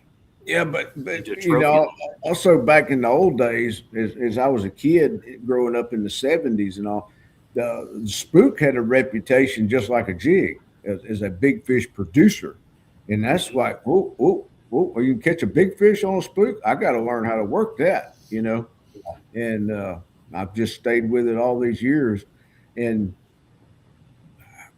some guys may argue with me about this, but it's been my experience. You don't, to get the biggest fish willing to strike. I'm not going to say the biggest fish in the lake, but a big fish, you know, an 8-pounder and up, and even 10. My biggest on a spook's 11.6, but it's not always on the big super spook. A lot of times I can't get them to take it. They'll come up and swirl at it. I've even, you know, had them slap it with their tail and knock it 2 or 3 feet out of the water. They just would not take it. And I say, okay, I'm getting their attention. They're liking what's happening here, but they don't want this big bait. So I'd go down to the Super Spook Junior, and that stopped. You started putting fish in a boat at that point. big Maybe fish. yeah. I'm talking 7, 8, 9, 10-pound fish. But you know, from a regular spook to a Super Spook Junior is quite a bit of profile. You know, it's not that much more length, but it's a lot less profile. And was it that those fish were just not that turned on by that big bait, that they said, okay, if we're going to eat it today, we want it to be a little bit smaller. And I said, okay, I'm going to just go down to a smaller size spook, same color, everything's the same except it's just a Super Spook Junior, and start whacking on them, you know. Mike, do you feel like that's more of a seasonal change from the big to small, or is that a daily change or hour to hour change? Personally, I feel like it's a daily, a Gotcha. daily. Now, a lot of times I do see later in the year, which will be coming up later on in October and November, a lot of your bait fish, you know, a lot of times they grow up, everything's just right. They grow super fast, you know. So even a lot of these shiners grow pretty daggum fast. So I'll try to stick with the big spooks that time of year. Just as I've been trying to learn this swim bait game and glide baits like you guys, like right now, I'm not throwing those big gigantic baits like you do, like you guys do, because you go 36 traps, without catching a fish, and you're probably throwing a 9, 10 inch bait. But on over in the year, October, November, December, my mentality is okay. Those bait fish are bigger now than they Yeah. were January, February to June or whatever. So I will increase the size of my baits accordingly a lot of times. A lot of times. And also a lot of times, like I was fishing a lake just a few weeks ago. I was fixing to put the boat in the water, and I walked down to the dock, and and I saw several sizable shiners. I'm talking 6, 7, 8 inch shiners, and I'm like, oh, I know what I'm probably going to start off with today. I try to take a look around and see what's active. That's why a lot of times on crankbait fishing, I'm sorry if I'm talking too much. Apologize. No, But you're good. using crankbaits, a lot of time I'll take a walk along the boat ramp area and look around. And if I'm seeing a lot of bluegill bait fish moving about, I'm probably going to pick out a bigger size bluegill because I'm trying to target bigger fish. And that's my starting pattern. Oftentimes. Yeah, and then you can make adjustments from there. Right. Besides. That gives me a starting point. Yeah. Mm-hmm. And to your point, those times of year you're talking about where you try to stick to the bigger spooks, I don't throw the spook that much, but I've got a couple of walking baits that are more acceptable in the swim bait world, not, custom stuff that's built, 8-inch walking baits. October, November, if you've got normal weather patterns, hey, I'll put the swim bait down and throw those big walking baits all day long. If I can get them eating an 8-inch walking bait, you can put the rest of the rods up. That's just a fun way to catch them. Just fun right there. Just fun. And you catch big fish doing it. Last November, I caught a 8.5 on November 1st on an 8-inch walking bait by Triple P Customs. And then there you go. Is that the 8-inch or the 6-inch version? That's the 6-inch. Yeah. Not the 8-inch. That's your color, right? That's my custom color right there with Triple P. That's what I caught the 8.5 November 1st, and then on November 14th, which was my very next trip out. My family's got a lot of birthdays in November, and I don't think I even went out at all again to the 14th and went out and stuck an 8.7 on the 14th. 2 different lakes on that walking bait. So it's basically, it's not the same bait as a spook. No 2 baits are created equal, but it's that same style of fishing, that big walking bait. If you're not throwing a walking bait in the southern part of this country in October and November, you're missing something. You better be throwing it. Yeah. We got some more people hopping in here too, guys. We got Frank from Canada, longtime friend of mine for a while. Good dude. Awesome. Always with the fun comments. I will say this: I figured out one woman. That's enough for me. Even that hurt my brain. Hey, that's more women than a lot of men will ever figure out. Yeah. That's actually how many women we should be trying to figure out is one. Hey, I'm fortunate. I'm married to the best one on planet Earth, and I agree. I'll never figure her out, and she knows I'm untrainable, unteachable. So we get along great. Yeah. Me and my wife, for sure. Yeah. We got Kyle Downey in here. Let's see here. We got a few more guys in here with some more questions. Sam Max here recently won one of my giveaways on Bass After Dark. Threw a $200 6-inch glide on some 17-pound FC for the first time this year. It was a leap of faith for sure. It definitely is a leap of faith. And one thing, Sam, I know you're not asking for my opinion, but I will just say, switch to big game and you will for sure not lose that bait, especially if you respool it very often. FC Sniper, I have broken a lot before. I've tested a lot of fluorocarbons. Was never a fan of that specific line or really any other fluorocarbon. Jason, what do you think about that? Do you think that would be one good switch for him? For a beginning swim baiter fishing something especially high in the column, because honestly, mono floats. It doesn't sink. Absolutely. Big game, tough line. I have guys argue with me all the time and tell me that line is no good. They've done lab testing. Well, newsflash, I've done some testing of my own. It catches big fish and it is strong line. I wouldn't buy it in this size spool if it didn't work. I will say this: I have never casted off a bait on big game. Never. It just doesn't happen. It doesn't happen. Never. And I've cast it off probably over $1,000. No, well over $1,000 worth of baits on fluorocarbon, because that's where I started with fluorocarbon. That's what the guys that I looked up to in swim baiting when I got in, your Mike Gilberts, your Butch Browns, they were all using fluorocarbon lines. So that's where I started. Mm-hmm. It didn't work for you. I love fluorocarbon on a jig bite or something, back before I got into swim baits, throwing conventional. But for big baits, I've just never, for me personally, I've just never done well on fluorocarbon. I lose a lot of baits with fluorocarbon. Same here. I've lost 2 workhorses on fluorocarbon. Yeah, and I will still use fluorocarbon for a situation where I need to get a bait down and keep it down. If I'm having to do that, fluorocarbon's obviously the way I'm going, but I always know when I tie it on. Here's the other thing too, Sam. Good on you for the leap of faith. And I remember it does take a leap of faith to throw something subsurface when you get into those more expensive baits in the beginning. But 100%. You've been doing it as long as I have, Sam. You just throw them like you're trying to lose them. After you lose so many, it kind of loses its power over you. Right. I lost a ghost 2 weeks ago, or maybe even it was 3 weeks ago. My favorite ghost. I caught so many big fish on it. Had all this rash everywhere. It was my first ever ghost that I ever bought. I'd modified it to where it dives a little deeper. I was just like, man, this is my favorite ghost, and I lose it. And I was like, well, all right, that's all right. I'm just going to go ahead and keep on moving. I tied on another ghost, and I went back to fishing. Yeah. You have to have the mindset of I've already lost it, just like Mike Gilbert talks about.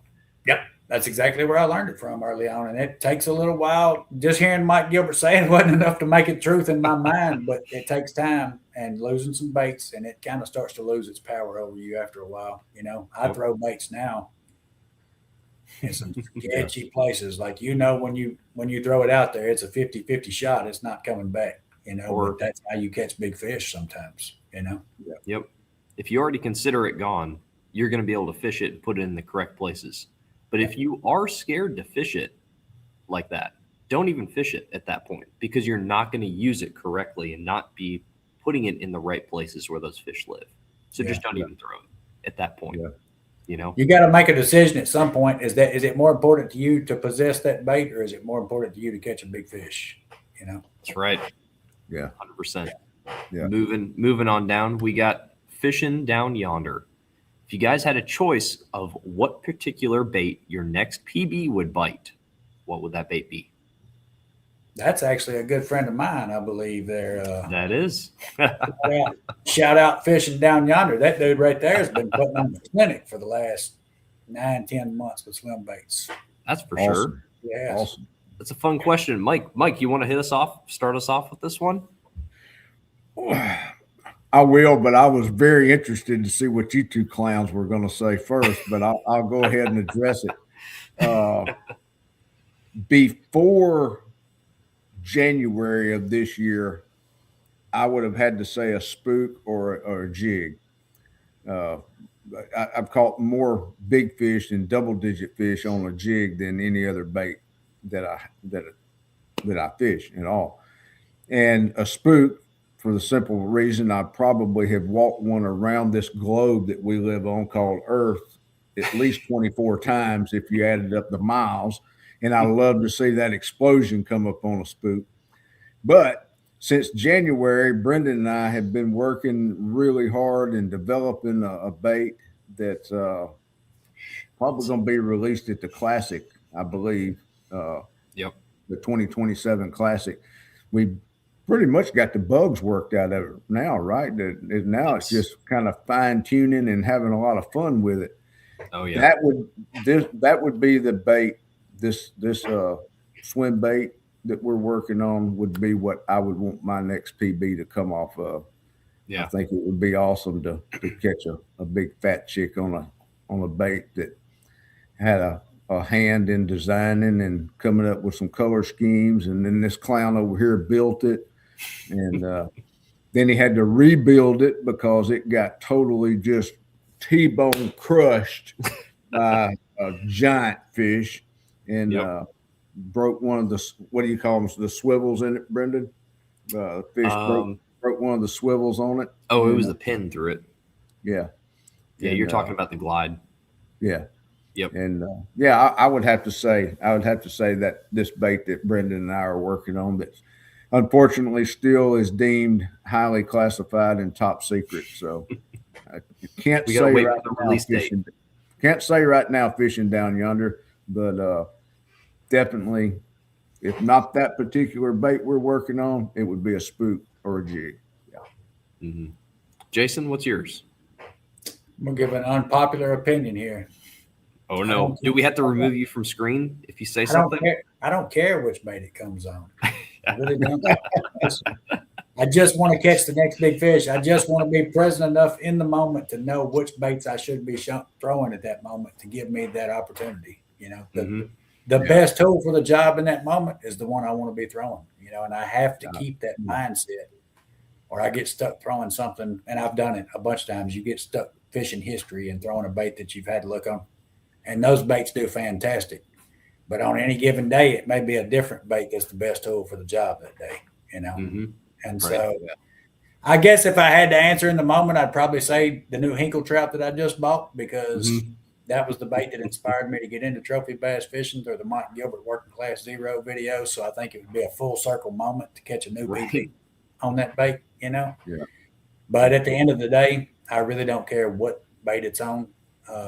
I just am constantly looking to catch that next big fish, next biggest fish, you know. There's a lot of baits that I love to throw, and there's a lot of baits that are good tools, and I don't want to paint myself into a corner by, you know, saying I want to throw this bait in every situation, you know. Yeah. 100%. What about you, Dirty Brendan Brown? Always with the nicknames. I don't know how that's even gonna stick, but it's stuck. Maybe you'll make it. Maybe, yeah. Maybe it has. Maybe it has. But I'm gonna go with one. I feel like a fun bite would be another one that we're working on. We haven't released it yet. Jason, you have some of them. We're still working on it. We've got it almost to where we want it. We need it a little softer, but it's something that the bass fishing world maybe hasn't seen yet. Something very different, super cool, just a fun bait to fish. Fun for me to fish. I like fishing fast and high in the water column, and that's how you fish this bait for me. That's how I fish it. You know, Mike fishes a little differently, and, you know, I'm sure a lot of people will, but I would love to catch it on that bait. And I won't be able to show it, but we are going to release it at the Bassmaster Classic in Greenville, Tennessee, or Greenville, South Carolina. South Carolina, yeah. And that's not the bait. That's not the same bait I was referring to. Different prototype. Brandon's been busy over there in the bait cave, hasn't he, Mike? Hey, he has worked me like an Egyptian slave this year. I'm telling you.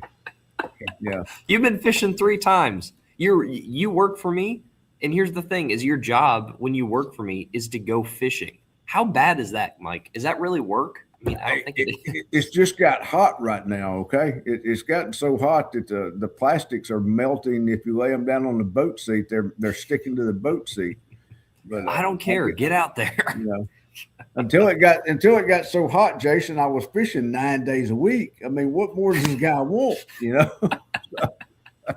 Oh man. But hey, what is it? JT Mark has a question. This one right here. This is the next on the queue. Yeah. I fish highland reservoirs in Missouri that have big gizzard shad. I will see the gizzard swim at Mach 5 at times. What would be your approach knowing that big gizzards are in the area? This is JT talking here. So what are you guys thinking off of this? Jason, you want to go first? Yeah, I mean, obviously, I'm not sure exactly what he's asking, but anytime there's big gizzard shad present, I'm going to be throwing big gizzard shad baits. Yeah. I guess my question to him would be is what capacity are you seeing the gizzard shad? Are they, are they out in open water? Are there big fish around? You fishing deep? You fishing shallow? Where are you seeing them at? I generally try to always go to the lake with several rods on deck. I'm going to try to cover the top, middle, and bottom of the water column with gizzard shad swim baits of some sort, whether it's a glide bait, or for higher in the column, and maybe a multi-joint bait or a crank down for a mid column and a soft bait on the bottom. The one thing that really stands out in this comment to me is that he said he's seen those gizzard shads swim at Mach 5. I think a lot of people have the misconception that you have to fish a swim bait slow. And I'll say this, there are guys who do that and have a great deal of success. You'd probably be pretty surprised at how fast I fish a gizzard shad glide at times. Oh, yeah. Yeah. One of my first choices. Yeah.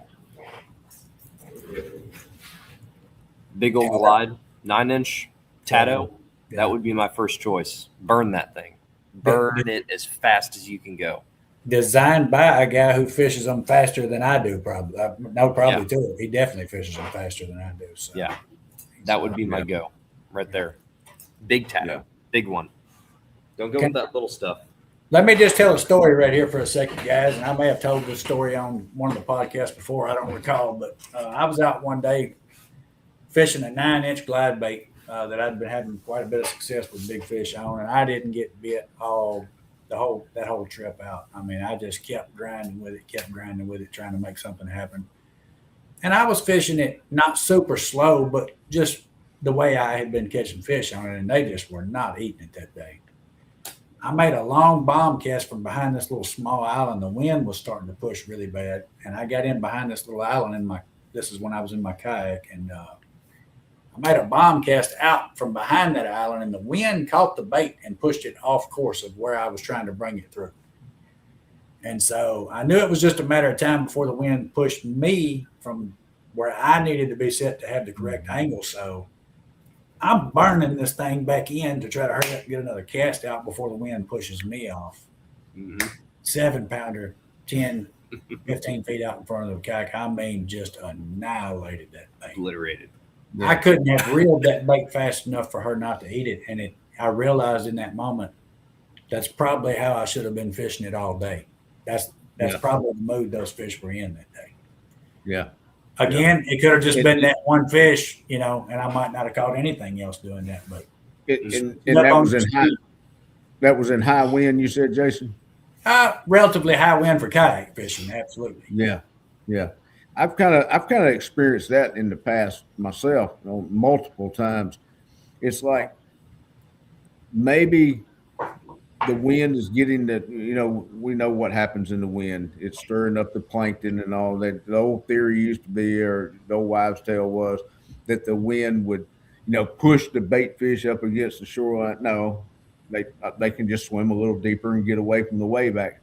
It'll stir up the plankton and the algae blooms and all that stuff, and the bait fish come in to feed on it, which draws in the bass, And I've experienced that same thing before.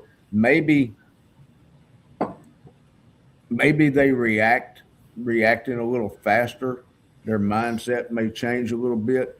The more wave action and all there is, because I've experienced that too, especially like with a spinnerbait. Just burn the fire out of it in high wind conditions and keep getting nailed.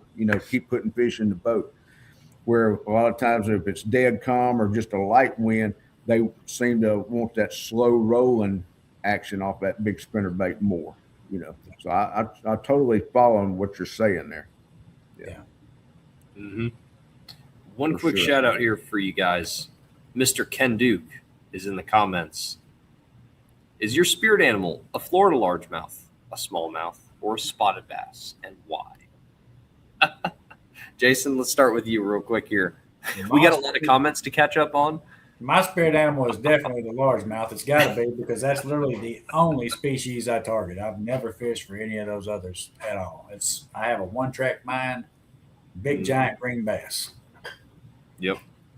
I would pick whichever one is the most scatterbrained and just all over the place. I think that would be my spirit animal. Probably a smallmouth. Probably a smallmouth.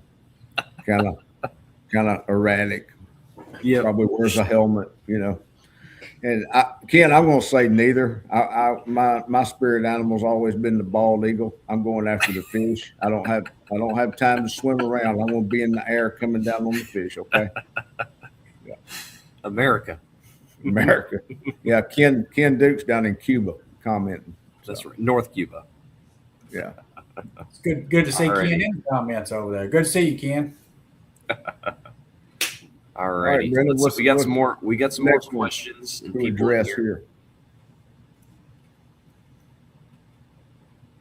All righty. There's quite a few popping up. I'm going to throw big glides if I'm alone or with somebody. Let's see here. Oh, here we go. We got an interesting question, or a little interesting statement here. Saltwater Chug and Spook Jr. in Ham Bone. Interesting. Chug and Spook. Mike, have you used that? I do not. I'm more of a walking spook type guy. Just the old traditional Zara spook. But know a lot of guys that do throw those for sure. Yeah, for sure. And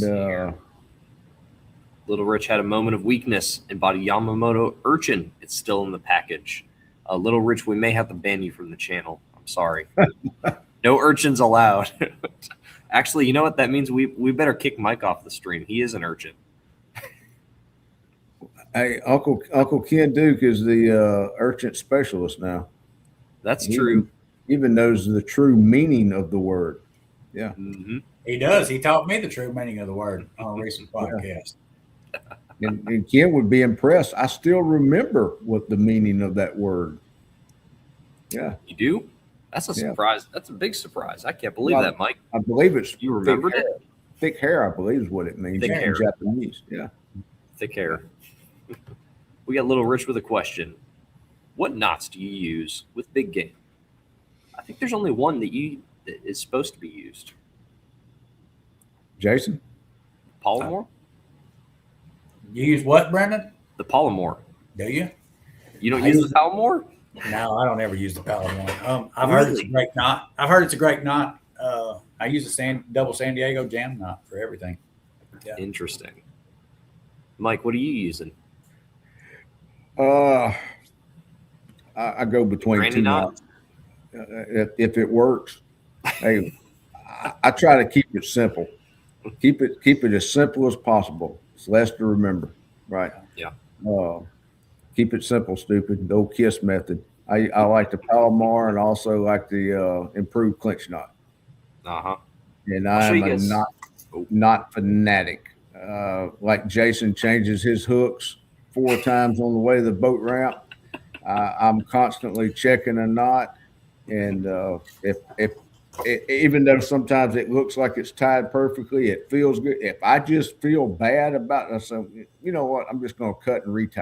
It's only going to take a few seconds and 6 inches of line to retie and get that mental mindset as okay, it's good. You know, somebody in the comments had made the comment earlier. I noticed they said retie often, and that's definitely important with big swim baits. 100%. You have to retie. It's real easy to get lazy out there on the water, but you can find yourself $200 in the hole real quick from being lazy and not retying. Or even worse than that, losing a bait and a big fish. Big fish. Exactly. I'm with you, Sam Max. Yeah. 100%. And I'm going to show you guys a little trick with your Polymore knot to make it so that even if the knot fails, you still don't lose your bait. I'm going to show you guys this on the tag end. So leave yourself a little bit of a longer tag end. All right.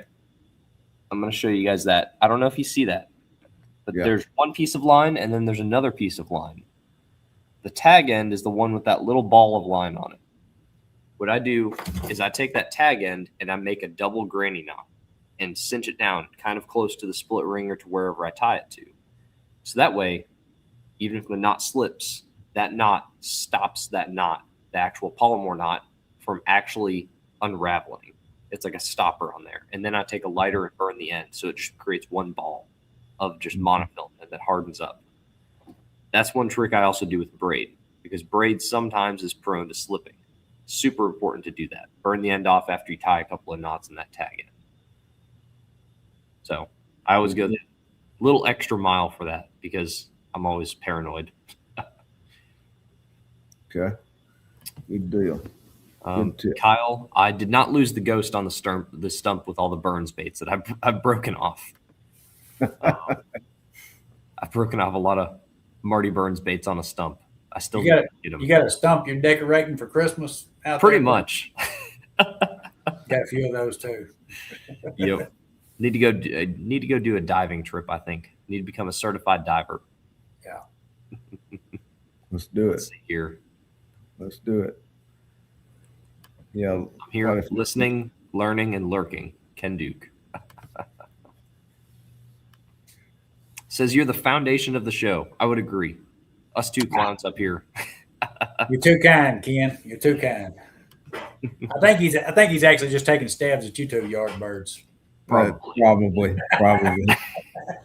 He's probably still a little upset since my last visit to the Duke compound. You know, I walked out a few pounds heavier with items in my pockets and backpack and back seat of the truck. And left the man with nothing but the urchins that were sitting on his desk in the library there. Yeah, that's right.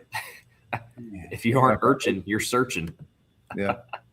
Goodness. My spirit animal is I can't knock it. You know, I think we discussed that on the Bass After Dark podcast when me and you were on there a couple of weeks ago, Mike. Yeah. Mm-hmm. There's a lot of guys catching big fish on that urchin, you know. Yes, there is. It's only dumb if it ain't working. I'll say that. You know? That's right. Exactly. So now he's taking shots at me, saying that somebody needs to teach me how to say Polymore. That's how I've always said it, Ken. I'm Southern. I'm going to say it however I want to say it. Michael Bradley here. Do you guys use a plug knocker or lure retriever? Y'all? I do. Yeah, absolutely. Toothy fisherman? I think I got one. I think the one I got weighs like a pound or a pound and a half. It's made specifically for swim baits. I currently use the Toothy Fisherman by Frank Alcorn. I think they're about $70 for the full size one now. I've had mine long enough that I think I got mine for like 45 at the time. Yeah. And he wasn't powder coating, and mine's kind of rusted and probably needs to be replaced. But I've actually got a good friend who's working on a new bait knocker that I'm going to be trying out soon. It's got some added features to it that I think are going to be extremely beneficial to a big baiter. So kind of looking forward to that. But yeah, the Toothy Fisherman is the one that I use, and it literally, I paid $45 for it, and it saved a $65 Boca gill twice the first time I ever took it out on the water with me. So it paid for itself the first day, and it's literally saved me, I'm not exaggerating, thousands of dollars, a couple of $1,000s in swim baits at this point, for sure. It's worth it, 100%, I think it's one of the most important tools that a swim baiter can have on his boat, in my opinion. 100%. Yeah. Yes. I'm the same. I like the Toothy Fisherman, and a guy named a guy that owns a lure company called Horseshoe Custom Tackle. He also has a lure plug knocker, smaller one. It's made mostly for the smaller type baits like crankbaits and stuff like that. Yeah. That one I've also found has actually in fact worked for swim baits. I've heard somebody say. So that one might be a good one for you guys to check out. So for it might not work for a ghost, but it may work for some of these smaller 5-6 inch baits. Brandon, do you still lose baits even with the bait knocker? Because I've pretty much been able to save every bait except for a couple of bacas. Is that what they are? The baca burrito. Yep. Yeah, burrito. Yeah. For some reason, I don't know if it's that thick rubber nose on them or what, but and it may just be coincidence, but I've lost a couple of those that I couldn't get back in brush. Yep. It's that top hook. Usually it may take me 10 or 15 minutes, but I've been able to get back every expensive swim bait that I've run in into brush piles or stumps or whatever. The bait knocker. That's why I say it's probably one of the most important tools you can have on your boat if you're throwing big swim baits. 100%. My ghost was hung up in an actual tree, and I think multiple hooks were in different places. So I could not get that ghost back. Yeah, that's a bad situation. That was real bad. You got to put the bait where they live. You know, I've had baits get hung, and then as you're going towards it to put the bait knocker over the top of it to get it down there, your line in between you and where the bait is hung will get on another stump or a piece of or something. Yep. And so it can be kind of like a maze trying to get it down there to the bait, but I've been very fortunate and getting Yeah. just about everything back besides a couple of the bacas. Yep. I do have a good story about losing that exact ghost. I think it was last year, I believe it was. I was out night fishing at this one lake with the ghost and a couple other baits. I went ahead and casted this ghost. There's a dock that comes out about 100 foot off the boat ramp. So I go ahead and I cast this ghost right off, along the front of this dock, and I'm reeling it down and it's grinding on the bottom, bumping it around there. All of a sudden I get hung and I'm like, there shouldn't be anything there. And I was like, is that it? It feels like I don't know. I couldn't explain what it felt like, but it felt like I got hung on something there. So I'm like yanking on it, and I like turn the boat and I go over there and I'm like right above it, yanking on it. I can't get it out of there. And it's about maybe 3 foot away from the dock in the water. It's about 10 foot of water right there. So I go ahead and all right, I really like that bait. I just caught a good fish on it. I want to get that thing back. So I go ahead and I dock the boat. I tie off right there. I strip down a little bit, take off my shirt and shorts and shoes, and I go ahead with a net and I go ahead and go in the water to get this dang thing. And I successfully retrieved this ghost. I've hung that thing up so many times. It's absurd, but this last time just couldn't get it. Could not get that bait back. But Yeah. Going in the you gotta water, do what you gotta do. Slipping down and going in the water. Shout out fishing down yonder. You'll know what I'm talking about. He just had a similar experience where he went in for a bait. Kids, don't go in the water after a bait. There's plenty of braided line and treble hooks down there waiting to wrap you up. It's not worth it. Yep. Yeah. And Ken is giving us a cautionary little thing right here. This is 100% true. You have to watch him. Do not trust this man. Mike Davis. I wouldn't trust him ever. Nope. I thought he was just saying that you're an honest guy and people should watch this podcast, Mike. See, See, that's what I get out of it. one very observant individual on this screen, and it's not you, Brendan. It's not you. It's not you, for sure. I'm just giving you a heck. Sure. All right. Man. One other question here. It was a write-in question. Alrighty. Is there any lakes in the southern U.S. that are not on the, excuse me, I'm having trouble reading my own writing. Forgive me. Are there any lakes in the southern U.S. currently that are not a trophy destination, but you guys believe soon will be? Now, that's the way it was written in. I think I understand what they're saying. Are there any lakes that are currently not a trophy destination, but in the next 3, 4, 5 years will become a trophy destination that are on the radar? Jason, you want to take a shot at that one? nope, I sure don't. I think there are some lakes out there like that exist, but I'm not going to turn them into a trophy bass destination because I believe people have to do their homework, figure it out. Yeah, Exactly. Those lakes do definitely exist. There's lakes that are being slept on. But yeah, just go out. Here's the thing: just go out and do the homework. Figure out what you think the next trophy bass, destination should be for what it is you're trying to do. I see too many guys that jump up and run, and I'm not saying this guy's doing that, but the internet starts fires on some of these lakes, and I don't want to play on that. Sure. They do exist. If you do your homework, figure out. Here's the thing: figure out how far you're willing to drive to put in time to fish for trophy bass.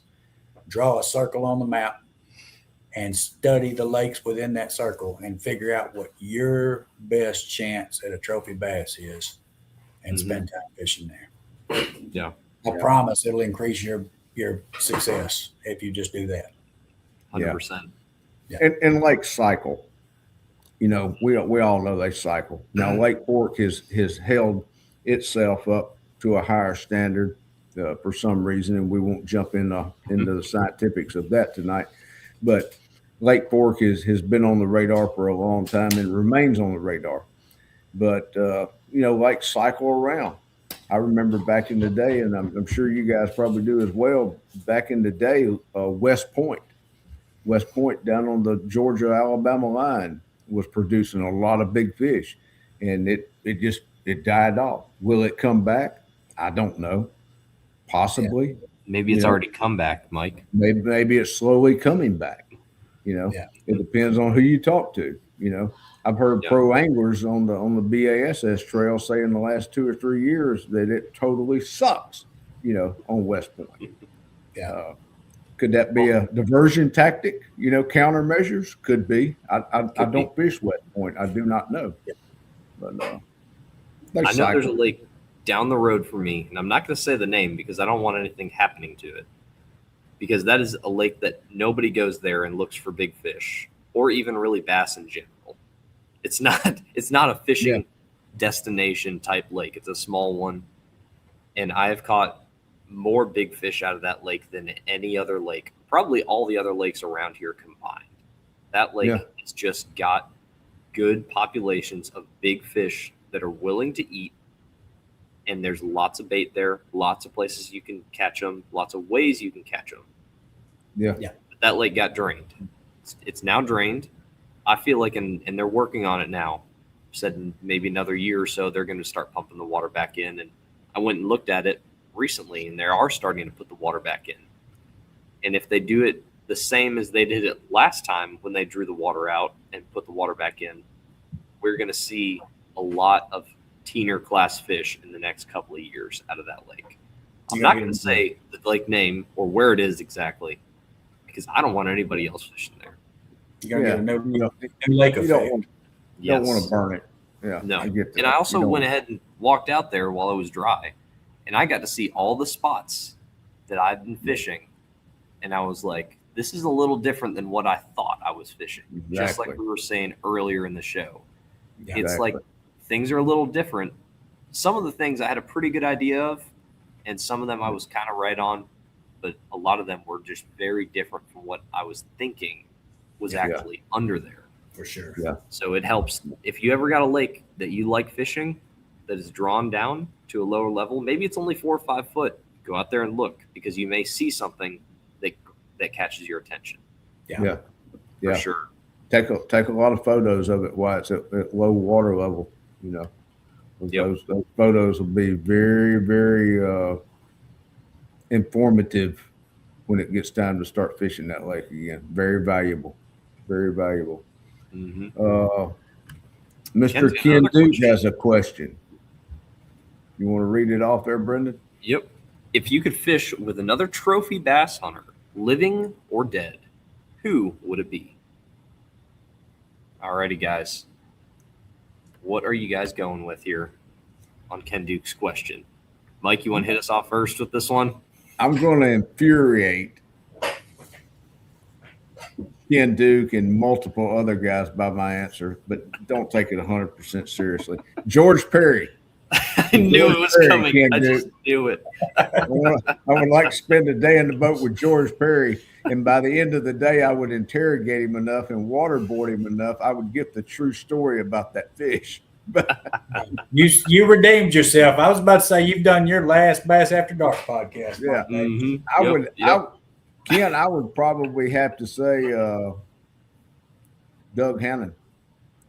But as far as educational purposes go, and a guy who spent thousands of hours in the water with fish, who is not known so much as a trophy angler, would be Glenn Lau. Yeah. That'd be kind of cool. That'd be a cool trip. Yeah. For sure. Jason, what is your pick? Ken Duke always asks the hard questions, He does. He always asks the hard questions. He makes you think. He does. He's one of those guys. Yeah. He knows how to engage. He knows how to engage the brain. Really, he does. He does. There are so many trophy bass hunters, past and present, that I respect and would love to fish with. I've seen Jimmy Zinker come up in the comments there. I'd love to fish with Zinker. I think my answer would have to be, if I only had to pick one, it would probably be LJ Brasher. Just because I'm so in love with the history that guy made. Is so much different than everything else in the trophy bass fishing world. Yeah. And this guy was hardcore. I probably would regret that decision to go fishing with LJ Brasher. I know that. I think pretty sure that the guy who wrote the articles, Johnny Phillips, absolutely had some regrets about going and fishing with LJ. What Yeah. do you call it? Marathon trophy bass fishing. Yeah. Yeah. Yeah, the guy Marathon is. fish hunts. Yeah, the guy is. He was really Hardcore. hardcore. He would fish for 3 days and 3 nights straight. From Yeah. what I'm. Yeah. Very hardcore. Yeah, that might not be the smartest decision, but I'm a glutton for punishment. I think it would be cool to be able to go back in time and spend at least a night on the water with LJ Brasher. Yeah. Just- That'd be and just awesome. experience that nighttime bite. And if I had to pick somebody that was alive, it'd be very difficult for me to choose between one. I've got so many that I'd love to fish with. Yeah, there's so many, Jason. Gosh, like I said, for educational purposes, and a guy who really spent a lot of time underwater with bass, it would be Glenn Lau. Yeah. And I think it'd be cool to spend time in the boat with Doug Hannon as well. There's so many other guys out there. I mean, gosh, that would be a tough one. It's hard. That would be real tough. Now, I want Mr. to fish Ken, with all of them. Mr. Ken Duke made us pick one, and he's got multiples in the comments over. I know. That's Not what playing he, fair, Ken. Not And playing I'm going to fair. agree with everybody you've mentioned there, Ken Duke. That's every one of those guys would be towards the top of my list that you've named. Yeah. So Yeah. we're right on schedule. that's the way Ken plays, Jason. That's what he does. And the one that he just listed, Mike Gilbert, was the inspiration behind me getting into swim baits. So that would be especially cool to get to spend a day on the boat with Mom. That would be my pick as well, Mike Gilbert. But it's hard because I would love to fish with Mike Gilbert just to hear his thought process on the water as he's fishing.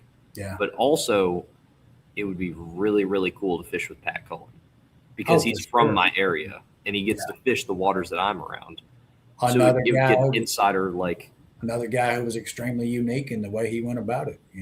Right. Yeah. It's impossible. It's impossible to answer, really. I think. Yeah. You can't just pick one. You got to pick them all. Yeah, exactly.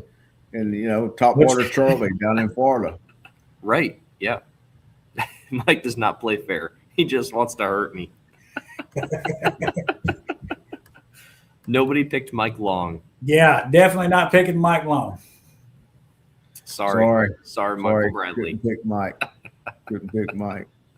For sure. At one time we might have all picked Mike Long. That's true. Maybe. That's true. Probably. That's so true. Yep. Well, guys, do you want to wrap it up? We've almost been on here 2 hours. Sure. We don't want to. I would think right about now people are probably winding down for the night. It's about 10:30. I'd say we kick it off of here and look forward to the next episode, guys. This has been a fun one. I've really enjoyed this. What about you guys? Yes, sir. Been a wonderful time. Been a fun night for sure. Good. Thank you guys for allowing me to come on, and once again, just spend some time talking trophy bass fishing with you. I've enjoyed it. Fun stuff for sure. Hey, Jason, hey, where can people find you? Oh, sorry. Go ahead, Mike. I'm sorry. I was going to say, Jason, what other topic is there to discuss? That's the only one. Trophy bass. That's it. That's the only subject that I'm aware of. Yeah, exactly. I don't have time to think about or discuss anything else. Oh my goodness. Ken wants us to go on for 6 hours. Yeah. Hey, he's a soldier too. He's coming from a spot where he can say we're being soft because he runs some long shows. They really do. Mm-hmm. Yep. Thank you, Sam. You guys I go love check out Bass After Dark too. You guys go check them out. Yeah, for sure. Go watch Bass After Dark. They have some excellent episodes. I'm sure most of these guys are probably already watching it, but highly recommend it. Yep. Great Definitely. Great show with great people. And, I hear a rumor circulating out there in the bass world that the Big Bass podcast with Ken Duke and Terry Battisti may be making a resurgence real soon. Well, I have never been more excited about the possibility of a rumor being true because I absolutely missed that one. I missed that one too. Yeah. Yeah. Great show. Every And episode. I still use the Big Bass podcast calculator on the website at least 10 times a week. Yes. Awesome. It's fun. Awesome. That's awesome. Good Hey, stuff for sure. Yeah. Jason, I'm sorry I stepped on you, Brendan, a minute ago when he was asking you about, where can people find you through social media and your page. Yeah, you on Facebook, Instagram, Oh, anywhere people can reach you. that was Or me. I thought he said Brendan. I'm sorry. Yeah, you can find me on Facebook, Jason Flesher, Instagram, J Flesh Bassin. If you want to follow the Double Digit Bass page, which is a bass page, it's about current catches, trophy bass history, and we've got some new things coming down the pipe later this year with that. Got some exciting things coming up. It's just a Double Digit Bass page on Facebook for now, but we will be showing up on some other platforms going into 2027. Yes. Awesome. We're looking forward to it, Jason. As always, thank you so much for hopping on. It was a pleasure. Thank you for helping me pick on Mike. Yes. Yeah. Alrighty. Well, thank you, buddy. Good to see you. Thank you. Bye. Good night. Alrighty, guys. That was it's been fun. It's been a lot of fun. I see a comment from Ken Duke there. The Big Bass Podcast will return soon. Oh, awesome! We're looking forward to it. I cannot wait. You guys go check out the Big Bass Podcast. We're looking forward to things. I'm excited. That's right. I'm excited. There may be a podcast war brewing. Hey, I told you, don't poke that bear. That bear can bite. That bear can bite. One's a bear and one's a Sasquatch. Right. Oh boy. Well, thank you guys so much for hopping on here and chatting with us. It was always just a good time chatting big bass, trophy bass, techniques, everything like that, history. It's been a good time. If you guys have questions for us, want to send us an email, want to chat with us, email is trophybasspodcast@gmail.com. You guys message us there, chit chat a little bit, send Mike or myself a threat. I don't know, whatever you want to say. Welcome all. All comments welcome, good, bad, or ugly. Yep. Indifferent show ideas. Let us know what you guys like to talk about on the next live show or future recording shows. It'd be great. We got some great shows coming down the pipe. Got the show. Next show drops next Tuesday night, I believe, 7:30 Eastern. 7:30 Central Time. And you know what? Do you want to spoil the show and tell the viewers who's going to be on? Sure. Go ahead. Drop the hammer. Alrighty. Y'all, next week we will have Jim Brown on the show to talk about California big bass, the lakes around there, the history, the fishermen, the fish catches, everything next week on the Trophy Bass Podcast. Jim Brown. So you guys be looking out for that one. 8:30 Eastern Time, 7:30 Central. Thanks, everyone. Been Thank awesome. you guys so much. And be sure to hit the subscribe button, like button, comment, whatever you guys want to do. Share the show with a friend. We'd appreciate it. Thanks so much. Catch one this week. Be safe on the water. Good night, everyone. Thank you. See y'all. Thank you.